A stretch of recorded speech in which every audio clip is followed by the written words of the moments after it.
Welcome to Magi Aari designer. இன்றைக்கி நம்ம வீடியோவில் பார்க்க போகிறது மெட்டீரியல் ஸ்டிச்சஸ் தான் பார்க்க போகிறோம். ஆல்ரெடி நம்ம சேனலில் வந்து ரவுண்ட் பீட், சம்மிக்கி இதெல்லாம் எப்படி ஸ்டிச் பண்ணலான்னு சொல்லிட்டு ஒரு பேசிக் தான் உங்களுக்கு வீடியோவாக கொடுத்துருக்கேன். இப்போ வந்து நம்ம சில மெட்டீரியல் வந்து எப்படி ஸ்டிச் பண்ணலான்னு பார்க்கலாம். நீங்கள் இப்போ தான் வந்துட்டு என்னோடய வீடியோ ஃபஸ்ட் டைம் பார்க்குறீங்கன்னா மறக்காமல் லைக் பண்ணி, ஷேர் பண்ணி, சப்ஸ்கிரைப் பண்ணுங்கள். வீடியோ வந்துட்டு ஸ்கிப் பண்ணாமல் முழுசாக பாருங்கள், அப்போ தான் உங்களுக்கு புரியும். நீங்கள் வந்துட்டு ஆரி ஒர்க்கில் ஒரு பிகினராக இருந்தால் கண்டிப்பாக இந்த வீடியோ வந்து உங்களுக்கு ரொம்ப யூஸ்ஃபுல்லாக இருக்கும். நீங்கள் ஆரி ஒர்க்கில் ஒரு பிகினராக இருந்தால் நீங்கள் என்னோடய சேனலை மறக்காமல் ஃபாலோ பண்ணிங்கனாலே நீங்கள் ஈஸியாக ஆரி ஒர்க்கை கற்றுக்கலாம். இப்போ நீங்கள் வீடியோவில் பார்த்தீங்களா, அந்த பீடுக்கு பேர் வந்துட்டு பால் செயின் சொல்லுவாங்க. இதில் வந்துட்டு டிஃப்ரெண்ட் கலர்ஸும் டிஃப்ரெண்ட் சைஸஸும் கிடைக்குது. இந்த பீட்ஸ் வந்து எப்படி ஸ்டிச் பண்ணலான்னு பார்க்கலாம். இந்த பீட்ஸுக்கு வந்து நம்ம ஆரி நீடிலில் பீட்ஸ் நீடிலும் ஸ்டிச் பண்ணலாம், அப்படி இல்லைனா த்ரெட் நீடிலையும் நம்ம யூஸ் பண்ணி ஸ்டிச் பண்ணலாம். அது போக நம்ம கை ஊசி இருக்குது பார்த்தீங்களா, அந்த நீடிலுமே நம்ம ஸ்டிச்சஸ் பண்ணிட்டு வரலாம். நீங்கள் பிகினராக இருந்தால் இந்த மாதிரி ஒரு ஸ்ட்ரைட் லைன் வரைஞ்சிட்டு அதை லைட்டாக க்ளூ அப்ளை பண்ணிவிட்டு அது காஞ்சதுக்கப்புறம் அதில் நீங்கள் ஸ்டிச்சஸ் ஸ்டார்ட் பண்ணலாம். இல்லை ஆரி நீடிலையும் நீங்கள் பண்ணுறதானாலும் நீங்கள் ஸ்ட்ரைட்டாக இந்த மாதிரி பிகினராக இருக்கும்போது க்ளூ அப்ளை பண்ணிவிட்டு அது காஞ்சதுக்கப்புறம் ஆரி நீடில் இந்த ஸ்டிச்சஸும் நீங்கள் ஸ்டார்ட் பண்ணலாம். நான் வந்துட்டு இங்கே அப்படியே ஸ்ட்ரைட்டாக தான் ஸ்டார்ட் பண்ண போகிறேன். நீங்கள் வந்துட்டு க்ளூ அப்ளை பண்ணி ஸ்டிக் பண்ணிவிட்டு ஸ்டிச் பண்ணுறது தான். நீங்கள் வந்து க்ளூ ரொம்ப லைட்டாக தான் அப்ளை பண்ணணும். நீங்கள் நிறைய போட்டுட்டிங்கன்னா அந்த இடத்துல கிளாத் வந்து ரொம்ப ஹார்ட் ஆகிடும், உங்களுக்கு ஸ்டிச் பண்ண ரொம்ப கஷ்டமாக இருக்கும். இங்கே வந்துட்டு நான் ஒரு ஹரிசாண்டலாக லைன் வரைஞ்சிருக்கேன் பார்த்தீங்களா, அந்த லைனுக்கு கீழே வந்துட்டு ஒரு பேக் ஸ்டிச் போட்டு ஸ்டார்ட் பண்ணுங்கள். நீங்கள் வரைஞ்சிருக்கிற லைனுக்கு மேலே தான் நம்ம வந்து பால் செயினை வந்து ஸ்டிச் பண்ணிட்டு வரணும், சரிங்களா?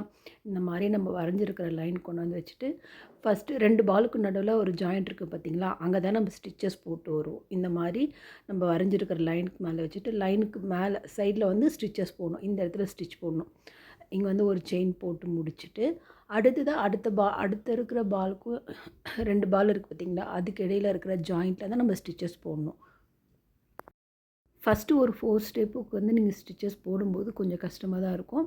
அந்த 4 ஸ்டெப்பு முடிச்சுட்டு அதுக்கப்புறம் நீங்கள் கண்டினியூ பண்ணிவிட்டு போடும்போது உங்களுக்கு லைன் வந்து ஈஸியாக அட்ஜஸ்ட் ஆகிட்டு வந்துடும். இந்த இடத்துல ஒரு செயின் போட்டு முடிச்சுட்டு நீங்கள் வந்துட்டு இந்த பால் செயின் வந்து இந்த லைனுக்கு மேலே தான் வரணும், சரிங்களா? அப்படி வரும்போது தான் ஸ்ட்ரைட்டாக வரும். இந்த மாதிரி 2 சைடும் மாற்றி மாற்றி செயின் ஸ்டிச்சஸ் தான் நம்ம போட்டு வர போகிறோம். இந்த வீடியோவில் வந்துட்டு பால் செயின் வந்து பேசிக்காக எப்படி ஸ்டிச் பண்ணலான்ற ஒரு சிம்பிள் வீடியோ தான் இது. இதை வச்சு நம்ம நிறையா மோட்டிவ்ஸ்க்குலாம் இதை நம்ம ட்ரை பண்ணுவோம். அது ஃப்யூச்சரில் வர வீடியோஸில் நம்ம பார்க்கலாம். நீங்கள் வந்துட்டு கோல்டு கலர் ஷேடு இருக்கிற சூயிங் த்ரெட் வந்து யூஸ் பண்ணும்போது உங்களுக்கு டிஃப்ரெண்ட்டாக தெரியாது பார்க்க. இப்போ வந்து நான் அந்த த்ரெட்டை எடுத்திருக்கேன். இப்போ வந்து நம்ம இந்த த்ரெட்டில் வந்து ஸ்டிச்சஸ் போடலாம். இதில் போடும்போது பார்த்தீங்கன்னா உங்களுக்கு கிளியராக தெரியும். டிஃப்ரெண்ட் வந்து அந்த அளவுக்கு தெரியாது பார்க்க. நீங்கள் வந்து ப்ளவுஸில் ஒர்க் பண்ணும்போதில் இந்த மாதிரி த்ரெட் தான் யூஸ் பண்ணணும். வந்துட்டு பால் செயின் ஸ்டிச் பண்ணும்போது ஸ்ட்ரெயிட் லைனாக இருக்கிறப்ப நீங்கள் ஸ்டார்டிங்கில் ஒரு 4 பீடுக்கு மட்டும் ஒவ்வொரு பீடுக்கு நடுவில் நீங்கள் ஸ்டிச்சஸ் போடலாம். அதுக்கப்புறமேட்டு நீங்கள் 2 பீடுக்கு நடுவில் ஸ்டிச்சஸும் கண்டினியூ பண்ணிட்டு போய்க்கலாம். அது வந்து ரொம்ப டிஃப்ரெண்ட்டாக தெரியாது. 2 பீடுக்கு மேலே தள்ளி போடக்கூடாது. 2 பீடுக்கோடு முடிச்சிடணும். கடைசியில் எண்ணாட் பண்ணிவிட்டு நம்ம எண்ணாட் பண்ணதுக்கப்புறம் பக்கத்தில் ஒரு பீடு இருக்கும் பார்த்தீங்களா, அதுக்கு பக்கத்தில் நம்ம கட் பண்ணணும். எக்ஸ்ட்ராஸ் வந்து அங்கே தான் கட் பண்ணணும், சரிங்களா? நீங்கள் இது முன்னாடி கட் பண்ணிங்கன்னா நம்ம போட்ட நாட் வந்து கட் ஆகிடும். அடுத்ததாக நம்ம பார்க்க போகிறது வந்து மீட்டர் செயின், அப்படி இல்லைன்னா ஸ்டோன் செயின் சொல்லுவாங்க. இதை வந்து எப்படி ஸ்டிச் பண்ணலான்னு பார்க்கலாம்.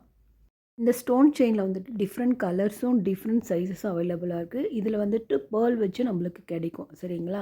இப்போ வந்துட்டு நீங்கள் பிகினராக இருந்தால் லைட்டாக க்ளூ அப்ளை பண்ணிவிட்டு அதில் ஸ்டிக் பண்ணிவிட்டு காஞ்சதுக்கப்புறம் நீங்கள் ஒர்க்கை ஸ்டார்ட் பண்ணலாம். அப்படி இல்லைனா நீங்கள் ஸ்ட்ரைட்டாக அப்படியும் நீங்கள் ஸ்டார்ட் பண்ணிக்கலாம். இப்போ வாங்க இது எப்படி ஸ்டிச் பண்ணுறதுன்னு பார்க்கலாம். இங்கே வந்துட்டு நான் இந்த மாதிரி பேக் ஸ்டிச் போட்டு எடுத்துருக்கிறேன். நம்ம வரைஞ்சிருக்கிற லைனுக்கு மேலே அந்த ஸ்டோன் செயின் கொண்டாந்து வச்சுட்டு 2 ஸ்டோனுக்கும் கேப்பில் ஒரு ஜாயிண்ட் இருக்குது பார்த்தீங்களா, அங்கே தான் நம்ம ஸ்டிச்சஸ் போடுவோம். சேம் பால் செயின் போட்ட மாதிரி தான். இங்கே வந்துட்டு இந்த இடத்துல வந்து இதுக்கு ஆப்போசிட் சைடில் வந்துட்டு ஒரு செயின் போடுங்க. நீங்கள் ஃபஸ்ட்டு ஒரு 2-3 ஸ்டெப் அலைன் பண்ணி வைக்க தான் கஷ்டமாக இருக்கும். வச்சதுக்கப்புறம் உங்களுக்கு ஸ்டிச்சஸ் ஈஸியாக வந்துடும். இந்த மாதிரி இங்கே செயின் போட்டு முடிச்சுட்டு இப்போ அதுக்கு அடுத்து இருக்கிற ஸ்டோன் கேப் இருக்குது பார்த்தீங்களா, அங்கே கொண்டு வந்து ஒரு லாங் செயின் போடணும். நம்ம செயின் வச்சு தான் ஃபுல்லாமே ஃபில் பண்ணிட்டு வருவோம். இந்த இடத்துல ஒரு செயின் எடுத்துகிட்டு இப்போ இந்த கேப்பில் வந்து அந்த சைடு ஆப்போசிட் சைடில் போய்ட்டு ஒரு லாக் மீன்ஸ் ஒரு செயின் தான், சரிங்களா? இந்த மாதிரி நம்ம நீடில் வச்சு நம்ம லைனில் வர மாதிரி இந்த ஸ்டோன் செயின் வந்து அட்ஜஸ்ட் பண்ணி ஸ்டிச் பண்ணிவிட்டு வாங்க. அப்போ வந்துட்டு உங்கள் லைன் வந்து மாறாமல் ஸ்ட்ரைட்டாக வரும். சேம் இதே மாதிரி தான் இந்த லைன் ஃபுல்லாக நம்ம ஸ்டிச் பண்ண போகிறோம். இப்போ வந்துட்டு நம்ம ஸ்ட்ரெயிட் லைனில் தான் நம்ம ஸ்டிச் பண்ணிக்கோம், சரிங்களா?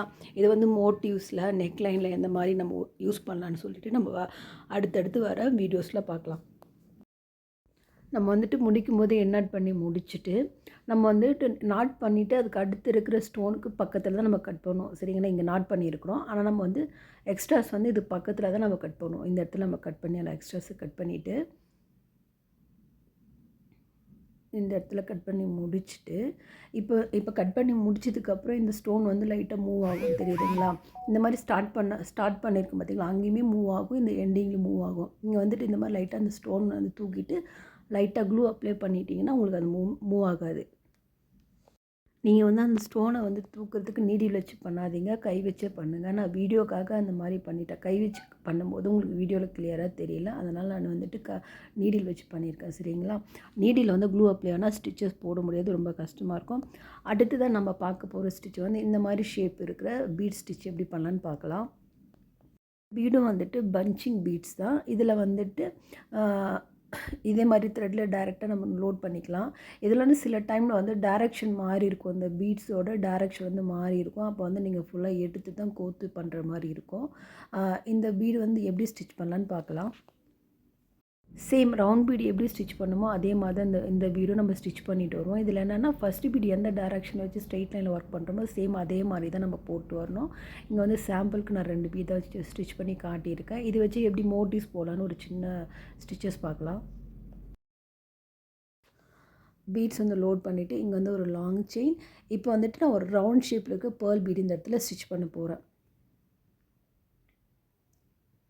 இதை வந்து இங்கே ஸ்டிச் பண்ணிவிட்டு மறுபடியும் சேம் இதே மாதிரி இந்த ஷேப் இருக்கிற பீட் எடுத்து லோட் பண்ணி இதுக்கு ஆப்போசிட்டில் ஸ்டிச்சஸ் போட்டு வரோம். சரிங்களா? நீங்கள் வந்துட்டு ரவுண்ட் ஷேப் எப்போவுமே எந்த மோட்டிவ் ஃபில் பண்ணாலும் இந்த மாதிரி ஆப்போசிட் ஃபில் பண்ணிவிட்டு அதுக்கிடையில் இருக்கிறது அதுக்கப்புறம் ஃபில் பண்ணும்போது உங்களுக்கு இந்த ரவுண்ட் ஷேப் வந்து ஈவனாக கிடைக்கும். நீங்கள் பிகினராக இருக்கும்போது இந்த மாதிரி ட்ரை பண்ணிங்கன்னா உங்களுக்கு ஷேப்பில் வந்து எந்த டிஃப்ரெண்ட்டும் வராது. அதுக்காக தான் இப்போ கொண்டாந்து இதுக்கு ஆப்போசிட் சைடில் வந்துட்டு பீடை லோட் பண்ணி முடிச்சுட்டா இப்போ ஒரு ப்ளஸ் சிம்பல் மாதிரி தெரியுதுங்களா? இப்போ இங்கே வந்துட்டு பீடு லோட் பண்ணி முடிச்சோம்னா இப்போ ப்ளஸ் சிம்பிள் மாதிரி தெரியும். இதுக்கப்புறமா இதுக்கு இடையில இருக்கிற கேப்ஸ் வந்து நீங்கள் ஃபில் பண்ணுங்கள். இதில் வந்துட்டு இங்கே ஒரு லாங் செயின் போட்டுட்டு இப்போ இந்த கேப்பில் வந்து ஒரு குட்டி லாக் போட்டுட்டு இந்த கேப்பெல்லாம் ஃபில் பண்ணிவிட்டு வாங்க.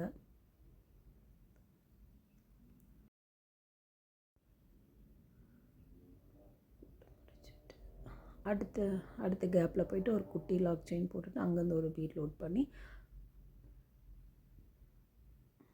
இங்கே வந்து லாக் பண்ணிவிட்டு ஒரு குட்டி லாக் போட்டுட்டு இந்த மாதிரி தான் இதுக்கு இடையில இருக்கிற கேப்பில் இந்த மாதிரி ஃபில் பண்ணிவிட்டு வாங்க. இதில் வந்துட்டு நீங்கள் வந்து நாட் வந்து அதிகமாக நம்ம யூஸ் பண்ண மாட்டோம், டைரெக்டாக அப்படியே கண்டினியூ பண்ணிட்டு வந்துட்டு இருப்போம்.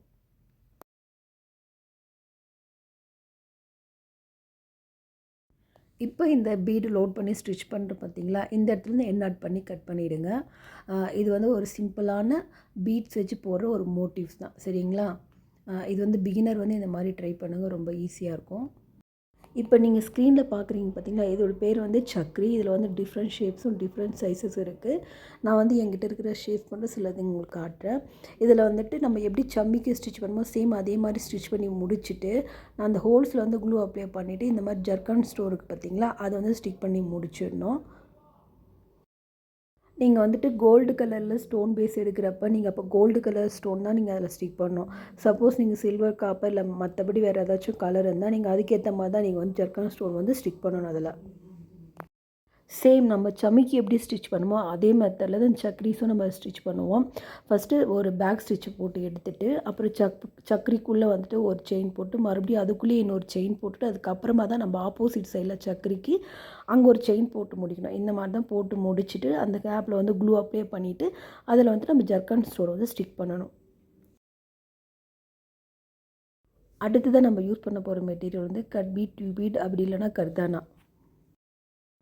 இதிலே வந்துட்டு டிஃப்ரெண்ட் சைஸஸும் டிஃப்ரெண்ட் கலர்ஸ் இருக்குது. நான் வந்துட்டு இங்கே ஆன்டிக் கோல்டு எடுத்திருக்கேன். நீங்கள் வந்துட்டு நீடில் இந்த மாதிரி ஒவ்வொரு பீடாகவும் நீங்கள் லோட் பண்ணிக்கலாம். இந்த மாதிரி ஒவ்வொன்றும் லோட் பண்ணி ஸ்டிச் பண்ணலாம். அப்படி இல்லைனா நம்ம டைரெக்டாக அந்த பாக்ஸ் இருக்குது பார்த்திங்களா, அதிலே இந்த மாதிரி நீடியில் வந்து இன்செர்ட் பண்ணி எடுக்கும்போது நம்மளுக்கு ஆட்டோமேட்டிக்காக ஈஸியாக லோட் ஆகிடும். இந்த மாதிரியே நம்ம லோட் பண்ணிக்கலாம். சேம் நம்ம ரவுண்ட் பீட் எப்படி ஸ்டிச் பண்ணுமோ அதே மெத்தடில் இதையும் நம்ம ஸ்டிச் பண்ணுவோம். இதில் வந்துட்டு ஒரு கர்தானா நம்ம ஸ்டிச் பண்ணிட்டு வரலாம், அப்படின்னா 2 கர்தானாவும் போட்டு ஸ்டிச்சஸ் போட்டு வரலாம்.